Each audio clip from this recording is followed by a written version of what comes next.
आओ लड़ीवार गुरबाणी पाठ संथਿਆ ਦੇ ਨਾਲ जुड़ना करिए। अज की पावन विचार 344 अंक तो बाबा कबीर साहब जी की पावन बाणी वार जिहड़े है उस तो आरंभ करनी है जी। फतेह प्रवान करूँ। वाहिगुरू जी का खालसा वाहिगुरू जी की फतेह।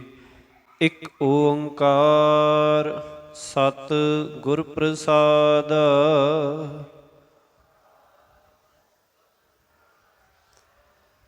मालिक एक है, सच्चा है, गुरु की कृपा दे नाल मिलता है।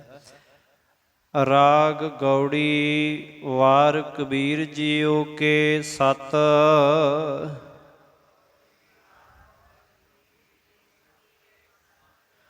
बार बार हर के गुण गावों गुरगम भेद सुहर का पावों रहाओ।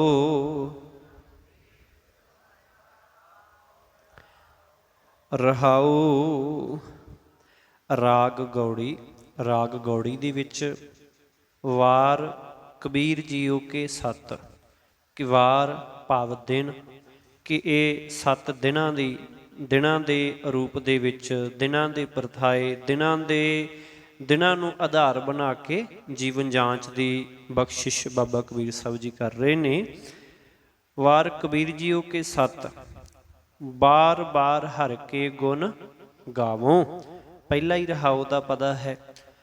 आखरे ने मैं हर वेले परमात्मा दे गुण गाउंदा हाँ। भाव बार बार मुड़ मुड़ वारी वारी सदा ही हर वेले मालक दी सिफत सलाह प्रभु नूं मिलन दा सही तरीका है कि उहदी सिफत सलाह उहदी वडियाई करनी उहनूं मिलन दा सब तो वधिया सौखा ढंग तरीका है।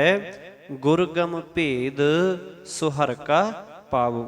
गम भाव गम के गमता होण करके पहुँच होण करके अपड़ के आखरे कि गुरु दे चरनां विच अपड़ के गुर गम भेद आखण लगे अपड़ के मैं ये भेद पा लिया। ये समझ जिहड़ी है वो पा लई है। ये भेद लभ लिया। सो हर का भावों आखण लगे जिस नाल परमात्मा नूं मिलिया जा सकदा है ना वो भेद मैं गुरु दे चरनां दे विचों पा लिया है लभ लिया है। गुरु दे शब्द नाल जुड़ के गुरु दे भाणे विच आके गुरु दे शब्द नाल गुरु दी संगत करके मैं ये भेद लभ लिया कि मालक नूं जिहड़ा है वो मिल सकीदा जिहदे नाल मैं वो समझ बुद्धि प्राप्त कर लई है। रहाओ अगे हुण वार ने। हुण वारां दे हिसाब दे नाल आपां पहिलां विचार कीती है कि पहिलां 12 माह बाणी सी। 12 माह महीनिਆਂ ਦੇ कि महीने ਦੇ हिसाब ਦੇ ਨਾਲ ਤੁਸੀਂ ਜੀਵਨ ਕਿਵੇਂ ਜਿਉਣਾ ਹੈ। सतगुरु जी ने उस तरह बख्शिश की। उस तो बाद फिर थित्तां दे हिसाब दे नाल लोक जीवन जिउंदे। फिर थित्तां दे हिसाब नाल किवें जीवन जिउणा वा जे तुसीं मंनदे हो ते थित्तां दे प्रथाए भी सतगुरु जी ने शब्द बख्शिश कीते। उस तो अखीर हुण वार आ गए अगे। हुण वार हर दिन तुसीं किस तरह दा जीवन जिउणा है उस तरह भी हुण बाबा कबीर साहब जी जिहड़ी बख्शिश कर रहे हैं कि कोई दिनां नूं मन रहा है कोई थित्तां नूं मन रहा है कोई महीनिਆਂ नूं मन रहा है। आखण लगे जिहड़ा भी मन्ने आ तरीके नाल मन्ने मनावे।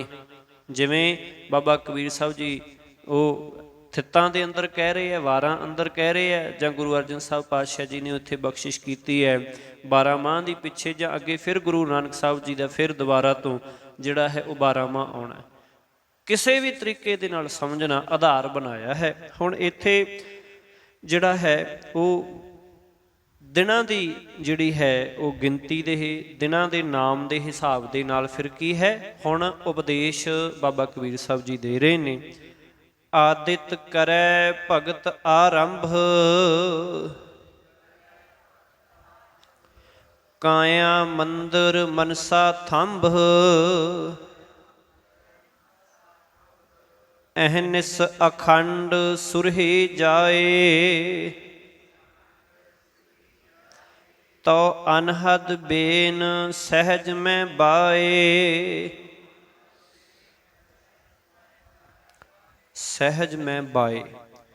ਆਖਣ ਲੱਗੇ ਆਦਿਤ ਤੋਂ ਭਾਵ ਅਦਿੱਤਯ ਸੂਰਜ, ਭਾਵ ਐਤਵਾਰ, ਆਦਿਤਵਾਰ ਐਤਵਾਰ, ਭਾਵ ਇਹ ਦਿਨ ਸੂਰਜ ਦੇ ਨਾਮ ਨਾਲ ਸੰਬੰਧਿਤ ਹੈ। ਇਹ ਦਿਨ ਸੂਰਜ ਦਾ ਮਿਥਿਆ ਗਿਆ। ਐਤਵਾਰ ਜਿਹੜਾ ਹੈ, ਆਦਿਤ ਦਾ ਅਰਥ ਜਿਹੜਾ ਹੈ ਅਦਿੱਤਿਆ, ਉਹ ਸੂਰਜ ਹੁੰਦਾ ਆਦਿਤਾ। ਇਸ ਕਰਕੇ ਐਤਵਾਰ ਸੂਰਜ ਦਾ ਮਿਥਿਆ ਗਿਆ। ਆਖਣ ਲੱਗੇ ਉੱਤੇ ਹੁਣ ਰਹਾਉ ਦੇ ਬੰਦ ਨੂੰ, ਰਹਾਉ ਵਾਲੀਆਂ ਪੰਕਤੀਆਂ ਨੂੰ ਖਿਆਲ ਵਿੱਚ ਰੱਖਣਾ, ਯਾਦ ਰੱਖਿਓ। ਬਾਰ-ਬਾਰ ਮਾਲਕ ਦੇ ਗੁਣ ਗਾਉਣੇ ਅਤੇ ਗੁਰੂ ਦੇ ਸ਼ਬਦ ਰਾਹੀਂ, ਗੁਰੂ ਦੇ ਚਰਨਾਂ ਵਿੱਚ ਜੁੜ ਕੇ, ਗੁਰੂ ਦੀ ਸੰਗਤ ਵਿੱਚ ਜੁੜ ਕੇ ਮਾਲਕ ਦਾ ਭੇਤ ਲੱਭ ਲੈਣਾ ਮਿਲਣ ਵਾਲਾ। ਹੁਣ ਆਖਣ ਲੱਗੇ ਬਾਰ-ਬਾਰ ਮਾਲਕ ਦੇ ਗੁਣ ਗਾ ਕੇ ਜੋ ਮਨੁੱਖ ਪ੍ਰਮਾਤਮਾ ਦੀ ਭਗਤੀ ਸ਼ੁਰੂ ਕਰਦਾ ਹੈ, ਆਦਿਤ ਕਰੈ ਭਗਤ ਆਰੰਭ, ਕਿ ਫਿਰ ਜਦੋਂ ਮਾਲਕ ਦੀ ਭਗਤੀ ਆਰੰਭ ਕਰਦਾ ਹੈ, ਇਹ ਐਤਵਾਰ ਦੇ ਪ੍ਰਥਾਏ ਕਾਇਆ ਮੰਦਰ ਮਨਸਾ ਥੰਬ। ਆਖਣ ਲੱਗੇ ਇਹ ਭਗਤੀ ਉਸ ਦੇ ਸਰੀਰ ਘਰ ਰੂਪੀ ਨੂੰ ਥੰਮੀ ਦਾ ਕੰਮ ਦਿੰਦੀ ਹੈ, ਸਹਾਰੇ ਦਾ ਕੰਮ ਦਿੰਦੀ ਹੈ। ਹੁਣ ਇਹ ਨਹੀਂ ਇਕੱਲਾ ਕਿ ਐਤਵਾਰ ਨੂੰ ਗੁਣ ਗਾਉਣੇ, ਕਹਿਣ ਦਾ ਭਾਵ ਇਹ ਆਧਾਰ ਬਣਾ ਕੇ ਇਹਨਾਂ ਵਾਰਾਂ ਨੂੰ, ਜਿਵੇਂ 12 ਮਾਹ ਦੇ ਵਿੱਚ, ਥਿੱਤਾਂ ਦੇ ਵਿੱਚ, ਹੁਣ ਇਵੇਂ ਇਹਨਾਂ ਵਾਰਾਂ ਨੂੰ ਆਧਾਰ ਬਣਾ ਕੇ ਗੁਰਬਾਣੀ ਦਾ ਬਾਬਾ ਕਬੀਰ ਸਾਹਿਬ ਜੀ ਉਸ ਮਾਲਕ ਦਾ ਉਪਦੇਸ਼ ਦ੍ਰਿੜ ਕਰਾ ਰਹੇ ਨੇ। ਆਖਣ ਲੱਗੇ ਇਹ ਸਰੀਰ ਰੂਪ ਘਰ ਨੂੰ ਕੀ ਹੈ, ਇਹ ਭਗਤੀ ਹੈ ਜਿਹੜੀ ਮਾਲਕ ਦਾ ਨਾਮ ਸਿਮਰਨ ਹੈ, ਉਹਦੀ ਯਾਦ ਵਿੱਚ ਜੁੜੇ ਰਹਿਣਾ, ਇਹ ਸਹਾਰਾ ਦਿੰਦੀ ਹੈ ਥੰਮੀ ਦੇ ਵਾਂਗ, ਜਿਵੇਂ ਘਰ ਨੂੰ ਥੰਮੀਆਂ ਦਾ, ਕੰਧਾਂ ਦਾ ਸਹਾਰਾ ਹੁੰਦਾ ਹੈ। ਅਹਨਿਸ ਅਖੰਡ ਸੁਰਹੀ ਜਾਏ। ਅਖੰਡ ਤੋਂ ਭਾਵ ਜਿਹਨੂੰ ਖੰਡਿਆ ਨਾ ਜਾ ਸਕੇ, ਭਾਵ ਜੋ ਖੰਡਿਤ ਨਹੀਂ ਹੈ। ਖੰਡ ਖੰਡ ਹੁੰਦਾ, ਟੋਟੇ ਟੋਟੇ ਹੋ ਜਾਣੇ। ਅਖੰਡ ਹੋਣਾ ਭਾਵ ਜੋ ਲਗਾਤਾਰ ਹੋਏ, ਜਿਹਨੂੰ ਟੁੱਟਿਆ ਨਾ ਹੋ, ਜਿਹੜਾ ਅਟੁੱਟ ਹੋਵੇ। ਸੁਰਹੀ ਭਾਵ ਸੁਰਭੀ, ਸੁਗੰਧੀ, ਭਗਤੀ ਨਾਲ ਸੁਗੰਧਿਤ ਹੋਈ ਸੁਰਤ। ਆਖਣ ਲੱਗੇ ਉਸ ਦੇ ਮਨ ਦੇ ਫੁਰਨਿਆਂ ਨੂੰ ਸਹਾਰਾ ਦਿੰਦੀ ਹੈ, ਭਾਵ ਉਸ ਦੇ ਗਿਆਨ ਇੰਦਰੇ ਅਤੇ ਮਨ ਦੇ ਫੁਰਨੇ ਭਟਕ ਨੂੰ ਫਿਰ ਹਟ ਜਾਂਦੇ ਹੈ, ਇਹ ਸਹਾਰਾ ਮਿਲਦਾ ਹੈ। ਭਗਤੀ ਨਾਲ ਸੁਗੰਧਿਤ ਹੋਈ ਉਸ ਦੀ ਸੁਰਤ ਦਿਨ ਰਾਤ ਲਗਾਤਾਰ ਮਾਲਕ ਦੇ ਚਰਨਾਂ ਵਿੱਚ ਜੁੜੀ ਰਹਿੰਦੀ ਹੈ, ਐਨ ਲਗਾਤਾਰ ਅਟੁੱਟ, ਭਾਵ ਉਹਦੇ 'ਚ ਤੋਟ ਨਹੀਂ ਆਉਂਦੀ। ਮਾਲਕ ਦੇ ਚਰਨਾਂ ਦੇ ਵਿੱਚ ਜੁੜੇ ਰਹਿਣ ਕਰਕੇ ਤੋ ਅਨਹਦ ਬੇਨ ਸਹਿਜ ਮੈਂ ਬਾਏ। ਬਾਏ ਬੀਨਾ ਆਖਣ ਲੱਗੇ ਭਾਵ ਵੱਜਦੀ ਹੈ, ਬਾਏ ਤੋਂ ਭਾਵ ਵੱਜਣਾ, ਬੇਨ ਤੋਂ ਭਾਵ ਬੀਨ ਜਾਂ ਬੀਣਾ ਹੁੰਦੀ ਜਿਹੜੀ ਬੰਸਰੀ। ਆਖਣ ਲੱਗੇ ਉਦੋਂ ਅਡੋਲਤਾ ਦੇ ਵਿੱਚ ਟਿਕਣ ਕਰਕੇ ਮਨ ਅੰਦਰ ਫਿਰ ਇੱਕ ਰਸ ਇੰਜ ਮਾਨੋ ਜਿਵੇਂ ਬੰਸਰੀ ਵੱਜ ਰਹੀ ਹੁੰਦੀ, ਭਾਵ ਜੀਵਨ ਦੇ ਵਿੱਚ ਬੜਾ ਆਨੰਦ ਸੁੱਖ ਬਣ ਜਾਂਦਾ, ਜਿਹਦੇ ਵਿੱਚ ਕੋਈ ਤੋਟ, ਕੋਈ ਫੁਰਨੇ ਨਹੀਂ ਆਉਂਦੇ ਹਨ, ਨਹੀਂ ਜਿਹੜੇ ਹਨ ਉਤਪੰਨ ਹੁੰਦੇ ਹਨ। ਸੋਮਵਾਰ ਸਸ ਅੰਮ੍ਰਿਤ ਝਰੈ,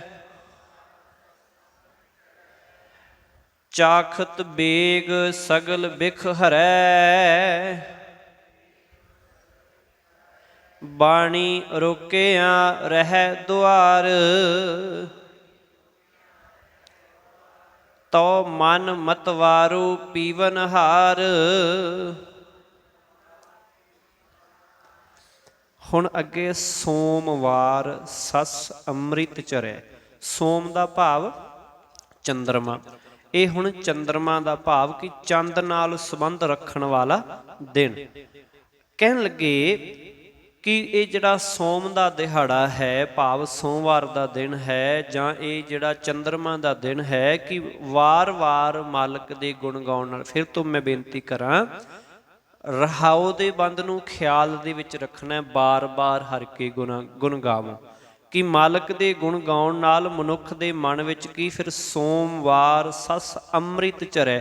ਸਸ ਤੋਂ ਭਾਵ ਚੰਦਰਮਾ ਦੀ ਜਿਹੜੀ ਠੰਡ ਹੁੰਦੀ ਹੈ, ਸ਼ਾਂਤੀ ਹੁੰਦੀ ਹੈ, ਸਸ ਅੰਮ੍ਰਿਤ ਸ਼ਾਂਤੀ ਦਾ ਅੰਮ੍ਰਿਤ ਝਰੈ ਤੋਂ ਭਾਵ ਝੜਦਾ ਹੈ, ਵਰਦਾ ਹੈ ਮਨ ਵਿੱਚ। ਫਿਰ ਕੀ ਹੈ, ਮਾਲਕ ਦੇ ਗੁਣ ਗਾਉਣ ਨਾਲ, ਵਾਰ-ਵਾਰ ਚੇਤੇ ਕਰਨ ਨਾਲ ਹਿਰਦੇ ਵਿੱਚ, ਮਨ ਵਿੱਚ ਸ਼ਾਂਤੀ ਦੀ ਠੰਡ ਦਾ ਜਿਹੜਾ ਹੈ ਕੀ ਹੈ, ਉਹ ਅੰਮ੍ਰਿਤ ਝਰਦਾ ਹੈ, ਭਾਵ ਕਿ ਫਿਰ ਸ਼ਾਂਤੀ ਆ ਜਾਂਦੀ, ਹਿਰਦੇ ਵਿੱਚ ਟਿਕਾ ਆ ਜਾਂਦਾ ਹੈ, ਹਿਰਦੇ ਵਿੱਚ ਠਹਿਰਾ ਆ ਜਾਂਦਾ ਹੈ, ਜੀਵਨ ਦੇ ਵਿੱਚ ਭਟਕਣਾ ਮੁੱਕ ਜਾਂਦੀ ਹੈ। ਚਾਖਤ ਬੇਗ ਸਗਲ ਬਿਖ ਹਰੈ। ਚਾਖਤ ਭਾਵ ਚੱਖਦੇ ਹਾਂ, बेग तो भाव बहुत छेती छेती, सगल सारे बिख भाव जहर। आखन लगे ये अमृत चखण दे नाल, खाण दे नाल मन तुरंत सारे विकार दूर कर दिंदा। भाव कि फिर ਉਹ ਜਿਹੜਾ ਮਨ ਵਿਕਾਰਾਂ ਵਾਲੇ ਪਾਸੇ ਲੱਗਿਆ ਹੁੰਦਾ ਨਾ, ਵਿਕਾਰਾਂ ਨੂੰ ਆਪਣੇ ਬੇਲੀ ਆਪਣੇ ਮਿੱਤਰ ਬਣਾਇਆ ਹੁੰਦਾ ਹੈ, ਜਦੋਂ ਇਹ ਸਵਾਦ ਨਾਮ ਅੰਮ੍ਰਿਤ ਦਾ ਚੱਖਦਾ ਹੈ, ਉਦੋਂ ਫਿਰ ਮਨ ਆਪਣੇ ਸਾਰੇ ਵਿਕਾਰਾਂ ਨੂੰ ਜਿਹੜਾ ਉਹ ਦੂਰ ਕਰ ਦਿੰਦਾ ਕਿ ਤੁਸੀਂ ਦੂਰ ਹੋ ਜਾਓ, ਤੁਸੀਂ ਮੇਰੇ ਨਾਲ ਨਿਭਣ ਵਾਲੇ ਨਹੀਂ। ਆ ਆਨੰਦ ਆ ਸ਼ਾਂਤੀ ਸਦਾ ਨਿਭਣ ਵਾਲੀ ਹੈ। ਬਾਣੀ ਰੋਕਿਆ ਰਹਿ ਦੁਆਰ, ਆਖਣ ਲੱਗੇ ਸਤਿਗੁਰੂ ਦੀ ਬਾਣੀ ਦੀ ਬਰਕਤ ਨਾਲ ਮਨੁੱਖ ਦਾ ਵਿਕਾਰਾਂ ਵੱਲੋਂ ਰੋਕਿਆ ਹੋਇਆ ਮਨ ਮਾਲਕ ਦੇ ਦਰ ਤੇ ਫਿਰ ਰਹਿੰਦਾ ਹੈ। ਭਾਵ ਟਿਕਾ ਦੇ ਵਿੱਚ ਰਹਿੰਦਾ ਹੈ, ਟਿਕਿਆ ਰਹਿੰਦਾ ਹੈ, ਠਹਿਰਾਓ ਵਿੱਚ ਰਹਿੰਦਾ ਹੈ। ਕਿਹਦੇ ਬਰਕਤ ਦੇ ਨਾਲ? ਇਹ ਸਤਿਗੁਰੂ ਦੀ ਬਾਣੀ ਦੀ ਬਖਸ਼ਿਸ਼ ਹੁੰਦੀ ਹੈ। ਜਦੋਂ ਅਸੀਂ ਭੈ ਭਾਵਨੀ ਨਾਲ ਗੁਰੂ ਦਾ ਸ਼ਬਦ ਸਤਿਗੁਰੂ ਦੇ ਪਾਵਨ ਬੋਲ ਨੂੰ ਸਰਵਣ ਕਰਦੇ ਹਾਂ ਤੇ ਸਮਝ ਆ ਜਾਂਦੀ ਹੈ ਕਿ ਸੱਚ ਤਾਂ ਇਹੋ ਹੀ ਹੈ। ਫਿਰ ਅਸੀਂ ਬਾਣੀ ਦਾ ਆਸਰਾ ਲੈ ਕੇ ਜਦੋਂ ਆਪਣੇ ਮਨ ਨੂੰ ਰੋਕ ਲੈਂਦੇ ਹਾਂ, ਫਿਰ ਇਹ ਸਦਾ ਦੇ ਲਈ ਮਾਲਕ ਦੇ ਦਰ ਤੇ ਟਿਕ ਜਾਂਦਾ ਹੈ, ਟਿਕਿਆ ਰਹਿੰਦਾ ਹੈ। ਤੋ ਮਨ ਮਤਵਾਰੋ ਪੀਵਨਹਾਰ ਕਹਿੰਦੇ, ਅਤੇ ਮਸਤਿਆ ਹੋਇਆ ਮਨ ਉਸ ਅੰਮ੍ਰਿਤ ਨੂੰ ਪੀਂਦਾ ਰਹਿੰਦਾ, ਭਾਵ ਮਾਲਕ ਦੇ ਨਾਮ ਵਿੱਚ ਜੁੜਿਆ ਰਹਿੰਦਾ ਹੈ। ਆਪਾਂ ਬਹੁਤ ਸਾਰੇ ਦੁਨਿਆਵੀ ਜੀਵਾਂ ਦਾ ਜੀਵਨ ਦੇਖਦੇ ਹਾਂ, ਮਨੁੱਖਾਂ ਦਾ, ਜਿਹੜੇ ਪਹਿਲਾਂ ਬਹੁਤ ਨਸ਼ੇ ਕਰਦੇ ਹੁੰਦੇ ਆ, ਬਹੁਤ ਮਾੜੇ ਕੰਮ ਕਰਦੇ ਆ, ਫਿਰ ਕੁਝ ਸਮੇਂ ਬਾਅਦ ਆਪਾਂ ਵੇਖਦੇ ਹਾਂ ਕਿ ਇਹ ਤੇ ਉਹ ਬੰਦਾ ਜਿਹੜਾ ਤੇ ਨਸ਼ੇ ਬੜੇ ਕਰਦਾ ਸੀ, ਹਾਲਤ ਹੀ ਬੜੀ ਮਾੜੀ ਸੀ, ਅੱਜ ਇਹ ਬਾਣੀ ਨਾਲ ਜੁੜਿਆ ਹੋਇਆ, ਅੱਜ ਇਹ ਮੰਦੇ ਕਿਸੇ ਕੰਮ ਨੂੰ ਹੱਥ ਹੀ ਨਹੀਂ ਲਾਉਂਦਾ। ਕਿਵੇਂ? ਉਹਨੂੰ ਜਦੋਂ ਆਸਰਾ ਮਿਲ ਗਿਆ ਬਾਣੀ ਦਾ, ਉਹਨੂੰ ਜਦੋਂ ਸੱਚ ਦਾ ਆਸਰਾ ਮਿਲ ਗਿਆ, ਉਹਨੇ ਸਾਰੇ ਮੰਦੇ ਕਰਮ ਆਪਣੇ ਆਪ ਛੱਡ ਦਿੱਤੇ, ਕਿਉਂਕਿ ਉਹ ਸਾਰੇ ਮੰਦੇ ਕਰਮ ਉਹਦੇ ਜੀਵਨ ਨੂੰ ਵਿਗਾੜ ਰਹੇ ਸੀ, ਖਰਾਬ ਕਰ ਰਹੇ ਸੀ। ਇਸ ਕਰਕੇ ਜਦੋਂ ਮਨ ਸੱਚ ਵਾਲੇ ਪਾਸੇ ਲੱਗ ਗਿਆ, ਫਿਰ ਇਹ ਝੂਠ ਵਾਲੇ ਪਾਸੇ ਨਹੀਂ ਜਾਂਦਾ, ਫਿਰ ਇਹ ਝੂਠ ਵਾਲੇ ਪਾਸੇ ਤੁਰਦਾ ਹੀ ਨਹੀਂ ਹੈ। ਮੰਗਲਵਾਰੇ ਲੈ ਮਾਹੀਤ, ਪੰਚ ਚੋਰ ਕੇ ਜਾਣੈ ਰੀਤ। ਘਰ ਛੋਡੇ ਬਾਹਰ ਜਿਨ ਜਾਏ, ਨਾਤਰ ਖਰਾ ਰਿਸੈ ਹੈ ਰਾਏ। ਹੁਣ ਮੰਗਲਵਾਰੇ ਲੈ ਮਾਹੀਤ, ਹੁਣ ਮੰਗਲ ਨਾਲ ਸੰਬੰਧ, ਮੰਗਲ ਤਾਰੇ ਦੇ ਨਾਲ, ਮੰਗਲ ਗ੍ਰਹਿ ਦੇ ਨਾਲ ਸੰਬੰਧ ਰੱਖਣ ਵਾਲਾ ਇਹ ਦਿਨ ਹੈ। ਆਖਣ ਲੱਗੇ ਮਾਹੀਤ ਭਾਵ ਘੇਰਾ, ਕਿਲਾ, ਕਿ ਬਾਰ-ਬਾਰ ਮਾਲਕ ਦੇ ਗੁਣ ਗਾ ਕੇ ਮਨੁੱਖ ਆਪਣੇ ਮਨ ਦੇ ਦੁਆਲੇ ਸਿਫਤ ਸਲਾਹ ਦਾ ਮਨ ਨੂੰ ਇੱਕ ਕਿਲਾ ਬਣਾ ਲੈਂਦਾ ਹੈ, ਮਾਲਕ ਦੀ ਵਡਿਆਈ ਦਾ ਇੱਕ ਕਿਲਾ ਬਣਾ ਲੈਂਦਾ ਹੈ, ਜਿੱਥੇ ਮਾੜੇ ਕਰਮ, ਮਾੜੀ ਵਿਚਾਰ, ਮਾੜੇ ਇਹ ਵਿਕਾਰ, ਮਾਇਆ ਦਾ ਪ੍ਰਭਾਵ ਨੇੜੇ ਨਹੀਂ ਆਉਂਦਾ, ਇਹਦੇ ਆਲੇ ਦੁਆਲੇ ਇੱਕ ਕਿਲੇ ਦੇ ਵਾਂਗ ਜਿਹੜਾ ਉਹ ਬਣ ਜਾਂਦਾ ਹੈ। ਮੰਗਲਵਾਰੇ ਲੈ ਮਾਹੀਤ, ਪੰਚ ਚੋਰ ਕੀ ਜਾਣੈ ਰੀਤ, ਰੀਤ ਤੋਂ ਭਾਵ ਢੰਗ, ਤਰੀਕਾ, ਵਿਧੀ। ਆਖਣ ਲੱਗੇ ਮਨੁੱਖ ਫਿਰ ਕਰਦਾ ਕੀ ਹੈ? ਉਹ ਇਹਦੇ ਕਾਮ ਆਦਿਕ, ਕਾਮ, ਕ੍ਰੋਧ, ਲੋਭ, ਮੋਹ, ਹੰਕਾਰ, ਇਹ ਪੰਜ ਚੋਰਾਂ ਦਾ ਹੱਲਾ ਕਰਨ ਦਾ ਢੰਗ ਜਿਹੜਾ ਹੈ ਨਾ, ਹਮਲਾ ਕਰਨ ਦਾ, ਪ੍ਰਭਾਵ ਪਾਉਣ ਦਾ ਜਿਹੜਾ ਢੰਗ ਹੈ, ਉਹਨੂੰ ਚੰਗੀ ਤਰ੍ਹਾਂ ਜਾਣ ਲੈਂਦਾ ਹੈ, ਸਮਝ ਲੈਂਦਾ ਹੈ। ਇਸ ਤਰ੍ਹਾਂ ਉਹਨਾਂ ਦਾ ਵਾਰ ਹੋਣ ਫਿਰ ਦਿੰਦਾ ਹੀ ਨਹੀਂ, ਭਾਵ ਉਹਨਾਂ ਦਾ ਪ੍ਰਭਾਵ ਆਪਣੇ ਤੇ ਪੈਣ ਦਿੰਦਾ ਹੀ ਨਹੀਂ ਹੈ। ਘਰ ਛੋਡੇ ਬਾਹਰ ਜਿਨ ਜਾਏ, ਆਖਣ ਲੱਗੇ ਹੇ ਭਾਈ ਤੂੰ ਵੀ ਐਸੇ ਕਿਲੇ ਨੂੰ ਛੱਡ ਕੇ ਬਾਹਰ ਨਾ ਜਾਈਂ, ਭਾਵ ਮਾਲਕ ਦੀ ਸਿਫਤ ਸਲਾਹ ਛੱਡ ਕੇ ਮਾੜੇ ਪਾਸੇ ਨਾ ਤੁਰੀ, ਭਾਵ ਆਪਣੇ ਮਨ ਨੂੰ ਹੋਰ ਕਿਤੇ ਭਟਕਣ ਨਾ ਦੇਈ। ਨਾਤਰ ਖਰਾ ਰਿਸੈ ਹੈ ਜਾਏ, ਆਖਣ ਲੱਗੇ ਨਾਤਰ ਭਾਵ ਨਹੀਂ ਤਾਂ, ਭਾਵ ਜੇ ਤੂੰ ਇਹ ਮਾਲਕ ਦੀ ਸਿਫਤ ਸਲਾਹ ਦਾ ਕਿਲਾ ਘੇਰਾ ਛੱਡ ਕੇ ਬਾਹਰ ਜਾਏਂਗਾ ਤਾਂ ਕੀ ਹੋਏਗਾ? ਇਹ ਮਨ ਵਿਕਾਰਾਂ ਵਿੱਚ ਪੈ ਕੇ ਬੜਾ ਦੁਖੀ ਹੈ। ਰਿਸੈ ਹੈ ਰਾਏ, ਕਹਿੰਦੇ ਇਹ ਰਾਏ ਭਾਵ ਇਹ ਮਨ ਜਿਹੜਾ ਰਾਜਾ ਹੈ ਨਾ ਇਸ ਕਿਲੇ ਦਾ, ਇਹ ਬਾਹਰ ਜਾ ਕੇ ਫਿਰ ਬਹੁਤ ਦੁਖੀ ਹੋਵੇਗਾ, ਇਹ ਬੜਾ ਜਿਹੜਾ ਹੈ ਉਹ ਦੁਖਦਾਈ ਹੋਏਗਾ। ਬੁੱਧਵਾਰ ਬੁੱਧ ਕਰੈ ਪ੍ਰਗਾਸ, ਹਿਰਦੈ ਕਮਲ ਮੈਂ ਹਰਿ ਕਾ ਬਾਸ। ਗੁਰ ਮਿਲ ਦੋ ਏਕ ਸਮ ਧਰੈ, ਉਰਦ ਪੰਕ ਲੈ ਸੁਧਾ ਕਰੈ। ਬੁੱਧਵਾਰ ਅਕਲ ਭਾਵ ਬੁੱਧੀ, ਬੁੱਧ ਤੋਂ ਭਾਵ ਅਕਲ, ਕਰੈ ਪ੍ਰਗਾਸ, ਪ੍ਰਗਾਸ ਚਾਨਣ ਹੋ ਜਾਣਾ। ਆਖਣ ਲੱਗੇ ਬਾਰ ਬਾਰ ਹਰੀ ਦੇ ਮਾਲਕ ਦੇ ਗੁਣ ਗਾ ਕੇ ਮਨੁੱਖ ਆਪਣੀ ਸੂਝ ਵਿੱਚ ਪ੍ਰਭੂ ਦੇ ਨਾਮ ਦਾ ਚਾਨਣ ਪੈਦਾ ਕਰ ਲੈਂਦਾ ਹੈ, ਪ੍ਰਕਾਸ਼ ਪੈਦਾ ਕਰ ਲੈਂਦਾ ਹੈ। ਹੁਣ ਬੁੱਧਵਾਰ ਕੀ ਹੈ, ਜਿਹੜਾ ਉਹ ਬੁੱਧ ਤਾਰੇ ਦੇ ਨਾਲ ਜਿਹੜਾ ਹੈ ਸੰਬੰਧ ਰੱਖਣ ਵਾਲਾ। ਆਖਣ ਲੱਗੇ ਹਿਰਦੈ ਕਮਲ ਮੈਂ ਹਰਿ ਕਾ ਬਾਸ, ਬਾਸ ਤੋਂ ਭਾਵ ਨਿਵਾਸ, ਵਾਸਾ ਹੋ ਜਾਣਾ, ਕਿ ਹਿਰਦੇ ਕਮਲ ਵਿੱਚ ਪ੍ਰਮਾਤਮਾ ਦਾ ਨਿਵਾਸ ਫਿਰ ਬਣਾ ਲੈਂਦਾ ਹੈ। ਕਦੋਂ? ਮਾਲਕ ਦੇ ਗੁਣਾਂ ਨੂੰ ਗਾ ਕੇ ਸੂਝ ਦੇ ਵਿੱਚ, ਬੁੱਧੀ ਦੇ ਵਿੱਚ ਮਾਲਕ ਦੇ ਨਾਮ ਦਾ ਜਦੋਂ ਚਾਨਣ ਪੈਦਾ ਕਰਦਾ, ਉਦੋਂ ਫਿਰ ਮਾਲਕ ਦਾ ਜਿਹੜਾ ਹੈ ਇਸ ਹਿਰਦੇ ਕਮਲ ਦੇ ਵਿੱਚ ਪ੍ਰਕਾਸ਼ ਨਿਵਾਸ ਬਣਾ ਲੈਂਦਾ ਹੈ। ਗੁਰ ਮਿਲ ਦੋ ਏਕ ਸਮ ਧਰੈ। ਆਖਣ ਲੱਗੇ ਗੁਰ ਮਿਲ ਭਾਵ ਗੁਰੂ ਨੂੰ ਮਿਲ ਕੇ ਦੋਵੇਂ ਹਿਰਦਾ ਅਤੇ ਪਰਮਾਤਮਾ ਏਕ ਸਮ ਭਾਵ ਇੱਕੋ, ਇਕੱਠੇ ਦੋਵੇਂ ਸਤਿਗੁਰੂ ਨੂੰ ਮਿਲ ਕੇ ਆਤਮਾ ਤੇ ਪ੍ਰਮਾਤਮਾ ਦੀ ਸਾਂਝ ਬਣਾ ਦਿੰਦਾ। ਦੋਵੇਂ ਸਮ ਹੋ ਜਾਂਦੇ, ਦੋਵੇਂ ਇਕੱਠੇ ਹੋ ਜਾਂਦੇ ਹੈ। ਇਹ ਆਤਮਾ ਮਾਲਕ ਦੇ ਵਿੱਚ, ਪਰਮਾਤਮਾ ਦੇ ਵਿੱਚ ਭੇਦ ਹੋ ਜਾਂਦਾ ਹੈ। ਜਿਹਨੂੰ ਜਿਉਂ ਆਪਾਂ ਸ਼ਬਦ ਨਾਨਕ ਲੀਨ ਭਇਓ ਗੋਬਿੰਦ ਸਿਉ, ਜਿਉਂ ਪਾਣੀ ਸੰਗ ਪਾਣੀ ਵਾਲੀ, ਉਹ ਜਿਹੜੀ ਜਿਵੇਂ ਸਮੁੰਦਰ ਦੇ ਵਿੱਚ ਪਾਣੀ ਇੱਕ ਗਲਾਸ, ਇੱਕ ਤੁਪਕਾ ਵੀ ਪੈ ਜਾਏ ਉਹਨੂੰ ਵੱਖਰਿਆ ਨਹੀਂ ਕੀਤਾ ਜਾ ਸਕਦਾ, ਉਹਦਾ ਹੀ ਰੂਪ ਹੋ ਜਾਂਦਾ ਹੈ। ਇਸੇ ਤਰ੍ਹਾਂ ਸਾਡੇ ਅੰਦਰ ਵੀ ਜਿਹੜੀ ਇਹ ਆਤਮਾ ਦੀ ਅੰਸ਼ ਹੈ, ਜੋਤ ਹੈ ਮਾਲਕ ਦੀ, ਇਹ ਵੀ ਫਿਰ ਜਦੋਂ ਸੂਝ ਅਕਲ ਪ੍ਰਕਾਸ਼ ਹੋ ਜਾਂਦੀ ਹੈ, ਮਾਲਕ ਦਾ ਨਿਵਾਸ ਹੋ ਜਾਂਦਾ ਹੈ। ਗੁਰੂ ਦੇ ਰਾਹੀਂ, ਗੁਰੂ ਦੇ ਜੀਵਨ, ਗੁਰੂ ਦੇ ਦੱਸੇ ਉਪਦੇਸ਼ ਨੂੰ ਕਮਾ ਕੇ ਫਿਰ ਇਹ ਆਤਮਾ ਤੇ ਪ੍ਰਮਾਤਮਾ ਇੱਕ ਹੀ ਹੋ ਜਾਂਦੇ ਹੈ, ਭਾਵ ਇਕੱਠੇ ਹੋ ਜਾਂਦੇ ਹੈ। ਉਰਦ ਪੰਕ ਲੈ ਸੁਧਾ ਕਰੈ। ਉਰਦ ਭਾਵ ਮਾਇਆ ਵੱਲ ਉਲਟਿਆ ਹੋਇਆ ਜਿਹੜਾ ਇਹ ਮਨ ਸੀ ਨਾ, ਪੰਕ ਭਾਵ ਪੰਕਜ, ਹਿਰਦਾ ਕਮਲ, ਸੁਧਾ ਭਾਵ ਸਿੱਧਾ। ਕਹਿਣ ਲੱਗੇ ਪਹਿਲਾਂ ਮਾਇਆ ਵੱਲ ਪਰਤੇ ਮਨ ਨੂੰ ਵਸ ਵਿੱਚ ਕਰਕੇ ਪ੍ਰਭੂ ਦੇ ਸਨਮੁਖ ਕਰ ਦਿੰਦਾ ਹੈ, ਕਿ ਜਿਹੜਾ ਮਾਇਆ ਦੇ ਵੱਲ ਉਲਟਿਆ ਹੋਇਆ ਮਨ ਸੀ ਨਾ, ਆਪਣੇ ਅਸਲੇ ਦੇ ਵੱਲੋਂ, ਆਪਣੇ ਮੂਲ ਦੇ ਵੱਲੋਂ ਦੌੜ ਰਿਹਾ ਸੀ ਉਲਟ ਪਾਸੇ ਨੂੰ, ਹੁਣ ਉਹਨੂੰ ਉਲਟਾ ਕੇ ਮਾਲਕ ਦੇ ਦਰ ਦੇ ਸਨਮੁਖ ਫਿਰ ਕੀ ਹੈ ਕਰ ਦਿੰਦਾ ਹੈ, ਭਾਵ ਮਾਲਕ ਦੀ ਬਾਣੀ ਵਿੱਚ ਕਰ ਦਿੰਦਾ ਹੈ। ਬ੍ਰਿਹਸਪਤ ਵਿਖਿਆ ਦੇ ਬਹਾਏ, ਤੀਨ ਦੇਵ ਏਕ ਸੰਗ ਲਾਏ। ਤੀਨ ਨਦੀ ਤਹ ਤ੍ਰਿਕੁਟੀ ਮਾਹੇ, ਅਹਨਿਸ ਕਸਮਲ ਧੋਵਹਿ ਨਾਹੇ। ਆਖਣ ਲੱਗੇ ਬ੍ਰਿਹਸਪਤ ਵਿਖਿਆ ਦੇ ਬਹਾਏ।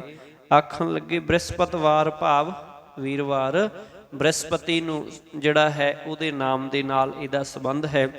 ਆਖਣ ਲੱਗੇ ਵਿਖਿਆ ਭਾਵ ਮਾਇਆ ਰੂਪ ਜ਼ਹਿਰ ਹੈ, ਕਿ ਬਾਰ-ਬਾਰ ਮਾਲਕ ਦੇ ਗੁਣ ਗਾ ਕੇ ਰਹਾਉ ਦੇ ਬੰਦ ਦੇ ਅਨੁਸਾਰ ਬਾਰ-ਬਾਰ ਮਾਲਕ ਦੀ ਸਿਫਤ ਸਲਾਹ ਦੇ ਵਿੱਚ ਜੁੜ ਕੇ ਮਨੁੱਖ ਮਾਇਆ ਦੇ ਪ੍ਰਭਾਵ ਨੂੰ ਸਿਫਤ ਸਲਾਹ ਦੇ ਪ੍ਰਭਾਵ ਵਿੱਚ ਕੀ ਰੋੜ ਦਿੰਦਾ ਹੈ, ਦੇ ਬਹਾਏ ਬਹਾ ਦਿੰਦਾ ਹੈ, ਕਿ ਮੰਦੇ ਕਰਮਾਂ ਨੂੰ ਸੱਚ ਦੇ ਦਰਿਆ ਵਿੱਚ ਰੋੜ ਦਿੰਦਾ ਹੈ, ਕਿ ਬਸ ਇਹਨਾਂ ਨੂੰ ਛੱਡ ਦਿਓ। ਹੁਣ ਸਿਫਤ ਸਲਾਹ ਦੇ ਵਿੱਚ ਤੀਨ ਦੇਵ ਏਕ ਸੰਗ ਲਾਏ। ਤੀਨ ਦਾ ਭਾਵ ਵਿਖਿਆ ਦੇ ਜਿਹੜੇ ਇਹ ਤਿੰਨੇ ਦੇਵਤੇ ਹੈ, ਰਜੋ ਗੁਣ, ਤਮੋ ਗੁਣ, ਸਤੋ, ਇਹ ਤਿੰਨੇ ਜਿਹੜੇ ਦੇਵਤੇ ਹੈ ਨਾ, ਏਕ ਸੰਗ ਲਾਏ, ਇੱਕ ਦੀ ਸੰਗਤ ਵਿੱਚ ਲਾ ਦਿੰਦਾ ਹੈ, ਕਿ ਮਾਇਆ ਦੇ ਇਹ ਤਿੰਨੇ ਹੀ ਬਲੀ ਗੁਣਾਂ ਨੂੰ, ਰਜੋ ਤਮੋ ਸਤੋ ਗੁਣਾਂ ਨੂੰ ਕੀ ਹੈ, ਇਹ ਇੱਕ ਪ੍ਰਭੂ ਦੀ ਯਾਦ ਵਿੱਚ ਫਿਰ ਲੀਨ ਕਰ ਦਿੰਦਾ ਹੈ। ਬਾਰ-ਬਾਰ ਮਾਲਕ ਦੀ ਵਡਿਆਈ ਕਰਕੇ ਹਰ ਵੇਲੇ ਉਹਦੇ ਨਾਮ ਵਿੱਚ ਜੁੜ ਕੇ। ਤੀਨ ਨਦੀ ਤਹ ਤ੍ਰਿਕੁਟੀ ਮਾਹੇ। ਆਖਣ ਲੱਗੇ ਇਹ ਤਿੰਨ ਨਦੀਆਂ, ਮਾਇਆ ਦੇ ਤਿੰਨ ਗੁਣਾਂ ਦੀਆਂ ਨਦੀਆਂ। ਆਖਣ ਲੱਗੇ ਕਿ ਜੋ ਲੋਕ ਸਿਫਤ ਸਲਾਹ ਛੱਡ ਕੇ ਮਾਇਆ ਦੀ ਖਿੱਚ ਵਿੱਚ ਰਹਿੰਦੇ ਨੇ, ਉਹ ਮਾਇਆ ਦੀਆਂ ਤ੍ਰਿਗੁਣੀ ਨਦੀਆਂ ਵਿੱਚ ਫਿਰ ਗੋਤੇ ਖਾਂਦੇ ਹੈ। ਭਾਵ ਹਮੇਸ਼ਾ ਹੀ ਉਹਦੇ ਪ੍ਰਭਾਵ ਦੇ ਵਿੱਚ ਫਿਰ ਇਹ ਫਸੇ ਰਹਿੰਦੇ ਹੈ। ਤ੍ਰਿਕੁਟੀ ਮਾਹੇ, ਮੱਥੇ ਦੀ ਤਿਉੜੀ ਜੋ, ਭਾਵ ਕਿ ਮੱਥੇ ਤੇ ਪੈ ਜਾਂਦੀ, ਭਾਵ ਖਿੱਚ ਹੋ ਜਾਣੀ, ਤਿਉੜੀ ਪੈ ਜਾਣੀ, ਕਿ ਇਸੇ ਦੇ ਵਿੱਚ ਫਿਰ ਉਹ ਫਸੇ ਰਹਿੰਦੇ ਹੈ।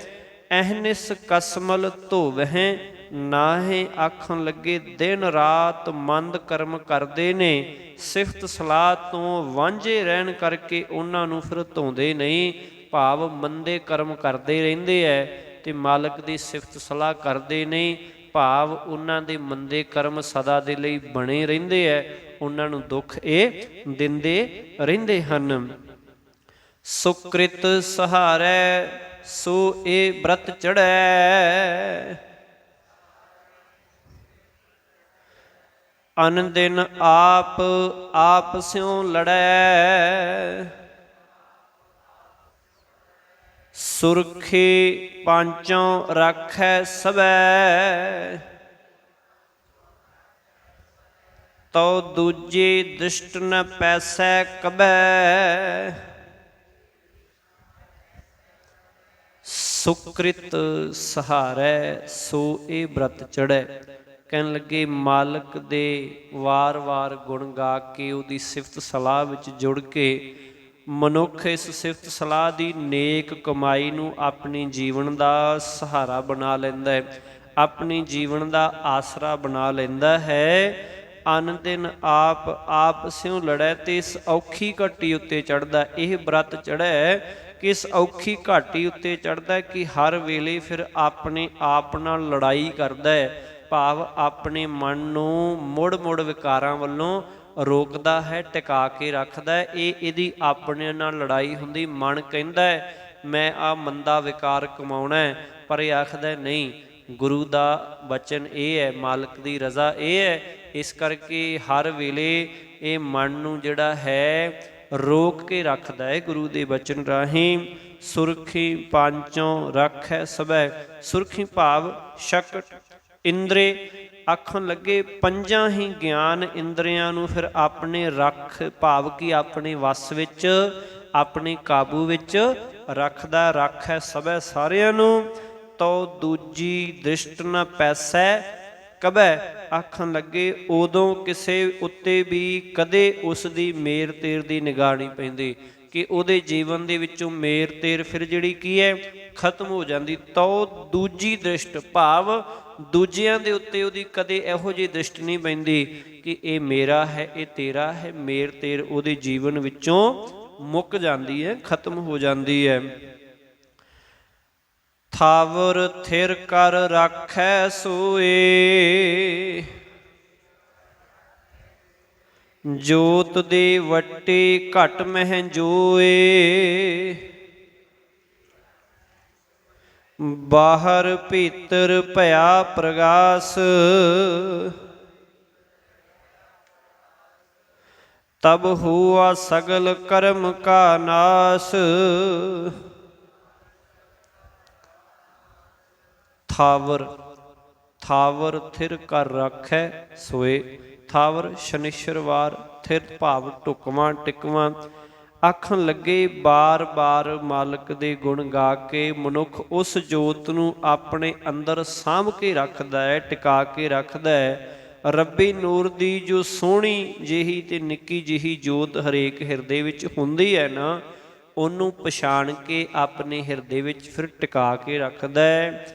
ਬਾਹਰ ਭੀਤਰ ਭਇਆ ਪ੍ਰਗਾਸ, ਉਸ ਦੀ ਬਰਕਤ ਨਾਲ ਉਸ ਦੇ ਅੰਦਰ ਬਾਹਰ ਜੋਤ ਦਾ ਫਿਰ ਪ੍ਰਕਾਸ਼ ਹੋ ਜਾਂਦਾ ਹੈ। ਭਾਵ ਉਸ ਨੂੰ ਆਪਣੇ ਅੰਦਰ ਅਤੇ ਬਾਹਰ ਸਾਰੀ ਸ੍ਰਿਸ਼ਟੀ ਵਿੱਚ ਇੱਕੋ ਮਾਲਕ ਦੀ ਜੋਤ ਹੀ ਨਜ਼ਰ ਆਉਂਦੀ ਹੈ। ਤਬ ਹੁਆ ਸਗਲ ਕਰਮ ਕਾ ਨਾਸ਼, ਆਖਣ ਲੱਗੇ ਇਸ ਅਵਸਥਾ ਵਿੱਚ ਅੱਪੜ ਕੇ ਉਸ ਦੇ ਪਿਛਲੇ ਕੀਤੇ ਸਾਰੇ ਕਰਮਾਂ ਦੇ ਸੰਸਕਾਰਾਂ ਦਾ ਫਿਰ ਨਾਸ਼ ਹੋ ਜਾਂਦਾ ਹੈ। ਕਹਿਣ ਦਾ ਭਾਵ ਜਿਹੜੀਆਂ ਆਦਤਾਂ, ਜਿਹੜੇ ਕਰਮ ਪਿਛਲੇ ਲੰਮੇ ਸਮੇਂ ਤੋਂ ਬਣੇ ਹੋਏ ਸੀ, ਪੱਕੇ ਹੋਏ ਸੀ, ਉਹਨਾਂ ਦਾ ਨਾਸ਼ ਹੋ ਗਿਆ। ਭਾਵ ਉਹ ਦੁਬਾਰਾ ਉਹਨਾਂ ਕਰਮਾਂ ਦੇ ਵੱਲ ਮੂੰਹ ਨਹੀਂ ਕਰਦਾ ਹੈ, ਉਹ ਸੱਚ ਦਾ ਜਿਹੜਾ ਹੈ ਮਾਰਗ ਫੜ ਲੈਂਦਾ ਹੈ। ਜਬ ਲਗ ਘਟ ਮਹਿ ਦੂਜੀ ਆਨ, ਤੋ ਲੋ ਮਹਿਲ ਨ ਲੰਭੈ ਜਾਨ।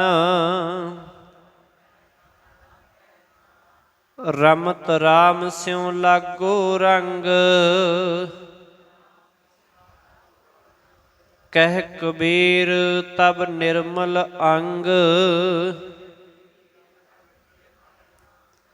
ਹੁਣ ਇੱਥੇ ਬਾਬਾ ਕਬੀਰ ਸਾਹਿਬ ਜੀ ਅਖੀਰਲੀ ਇਸ ਪੌੜੀ ਦੇ ਅੰਦਰ ਫਰਮਾ ਰਹੇ ਨੇ, ਕਹਿੰਦੇ ਤੋ ਲੋ ਜਬ ਲਗ ਘਟ ਮੈਂ ਦੂਜੀ ਆਨ। ਆਖਣ ਲੱਗੇ ਪਰ ਜਦੋਂ ਤੱਕ ਮਨੁੱਖ ਦੇ ਮਨ ਵਿੱਚ ਦੁਨਿਆਵੀ ਇੱਜ਼ਤ ਵਾਲੀ ਵਾਸ਼ਨਾ ਹੈ, ਦੂਜੀ ਆਨ ਭਾਵ ਜਗਤ ਦੀ ਮੁਥਾਜੀ, ਮਾਲਕ ਦਾ ਦਰ ਛੱਡ ਕੇ ਹੋਰ ਲਾਜ ਖਿਆਲ, ਮਾਲਕ ਦੀ ਵਡਿਆਈ ਛੱਡ ਕੇ ਦੁਨੀਆ ਦੀ ਵਡਿਆਈ ਜਾਂ ਦੁਨੀਆ ਦੀਆਂ ਜਿਹੜਾ ਹੈ ਉਹ ਵਡਿਆਈਆਂ ਜਾਂ ਸ਼ਾਬਾਸ਼, ਉਹਦਾ ਖਿਆਲ ਰਹਿੰਦਾ ਹੈ ਕਿ ਦੁਨੀਆ ਨਾ ਮੈਨੂੰ ਮਾੜਾ ਕਹਿ ਦੇ, ਹੋਰ ਭਾਵੇਂ ਮੈਂ ਜੋ ਮਰਜ਼ੀ ਕੁਝ ਹੋ ਜਾਏ।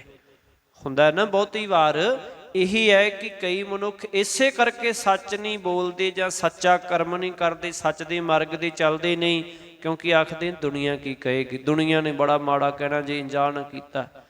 ਹੁਣ ਕਹਿਣ ਲੱਗੇ ਇਸੇ ਤਰ੍ਹਾਂ ਜਿਹੜੇ ਜਬ ਲਗ ਘਟ ਮੈਂ ਦੂਜੀ ਆਣ, ਕਿਸੇ ਹੋਰ ਇੱਜ਼ਤ ਦਾ ਖਿਆਲ ਹੈ ਕਿ ਕਿਸੇ ਹੋਰ ਪਾਸਿਓਂ ਕੋਈ ਮੈਨੂੰ ਦੁਨੀਆ ਵਾਲਾ ਮਨੁੱਖ ਮਾੜਾ ਨਾ ਕਹਿ ਦੇ, ਭਾਵ ਦੁਨਿਆਵੀ ਇੱਜ਼ਤ ਦੀ ਆਸ ਹੈ, ਵਾਸ਼ਨਾ ਹੈ। ਤੋ ਲੋ ਮਹਿਲ ਨਾ ਲੰਭੈ ਜਾਨ, ਆਖਣ ਲੱਗੇ ਉਦੋਂ ਤੱਕ ਪ੍ਰਭੂ ਦੇ ਚਰਨਾਂ ਵਿੱਚ ਮਨੁੱਖ ਜੁੜ ਨਹੀਂ ਸਕਦਾ, ਉਹਨਾਂ ਚਿਰ ਫਿਰ ਜਾ ਨਹੀਂ ਸਕਦਾ, ਪਹੁੰਚ ਨਹੀਂ ਸਕਦਾ, ਮਾਲਕ ਦੇ ਨਾਲ ਮਿਲਾਪ ਹੋ ਨਹੀਂ ਸਕਦਾ, ਜਿੰਨਾ ਚਿਰ ਇਹ ਦੁਨੀਆ ਦੀਆਂ ਵਡਿਆਈਆਂ ਭਾਲਦਾ ਹੈ ਕਿ ਦੁਨੀਆ ਮੈਨੂੰ ਚੰਗਾ ਕਹੇ, ਹੋਰ ਕੋਈ ਗੱਲ ਨਹੀਂ। ਜਿੰਨਾ ਚਿਰ ਇਹ ਚੀਜ਼ ਖਿਆਲ 'ਚ ਰਹਿੰਦੀ ਹੈ ਉਹਨਾਂ ਸਮਾਂ ਫਿਰ ਕੀ ਹੈ, ਕਹਿਣ ਲੱਗੇ ਮਾਲਕ ਨਾਲ ਮਿਲਾਪ, ਮਾਲਕ ਦਾ ਮਹਿਲ ਪ੍ਰਾਪਤ ਨਹੀਂ ਹੁੰਦਾ। ਰਮਤ ਰਾਮ ਸਿਉ ਲਾਗੋ ਰੰਗ, ਪਰਮਾਤਮਾ ਦਾ ਸਿਮਰਨ ਕਰਦਿਆਂ ਕਰਦਿਆਂ, ਮਾਲਕ ਦੀ ਰਜ਼ਾ ਦੇ ਵਿੱਚ ਚਲਦਿਆਂ ਚਲਦਿਆਂ ਪਰਮਾਤਮਾ ਨਾਲ ਪਿਆਰ ਬਣ ਜਾਂਦਾ ਹੈ, ਮਾਲਕ ਦੇ ਪ੍ਰੇਮ ਦਾ ਰੰਗ ਲੱਗ ਜਾਂਦਾ ਹੈ। ਕਹਿ ਕਬੀਰ ਤਬ ਨਿਰਮਲ ਅੰਗ, ਕਹਿਣ ਲੱਗੇ ਅਤੇ ਕਬੀਰ ਆਖਦਾ ਹੈ ਉਦੋਂ ਫਿਰ ਸਰੀਰ ਪਵਿੱਤਰ ਹੋ ਜਾਂਦਾ ਹੈ, ਉਦੋਂ ਫਿਰ ਇਹ ਗਿਆਨ ਇੰਦਰੀ, ਇਹ ਕਰਮ ਇੰਦਰੀ, ਇਹ ਸਰੀਰ ਫਿਰ ਬਿਲਕੁਲ ਨਿਰਮਲ ਹੋ ਜਾਂਦਾ ਹੈ, ਜਦੋਂ ਮਾਲਕ ਦੇ ਨਾਮ ਨਾਲ ਪ੍ਰੇਮ ਬਣ ਜਾਂਦਾ ਹੈ, ਪਿਆਰ ਬਣ ਜਾਂਦਾ ਹੈ। ਇਸ 8 ਪੌੜੀਆਂ ਦੇ ਵਿੱਚ ਜਿਹੜੇ ਹੈ ਉਹ 7 ਵਾਰਾਂ ਦੀ ਗੱਲ ਕੀਤੀ ਗਈ ਹੈ।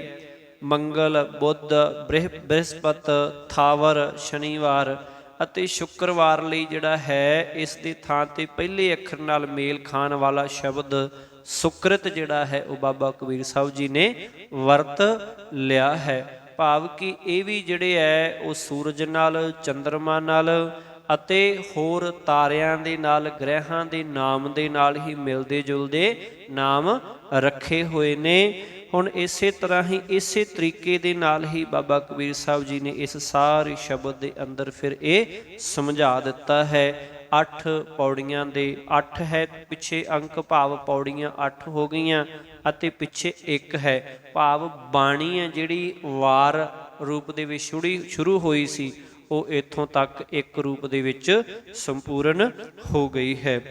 ਵਾਹਿਗੁਰੂ ਜੀ ਕਾ ਖਾਲਸਾ, ਵਾਹਿਗੁਰੂ ਜੀ ਕੀ ਫਤਿਹ।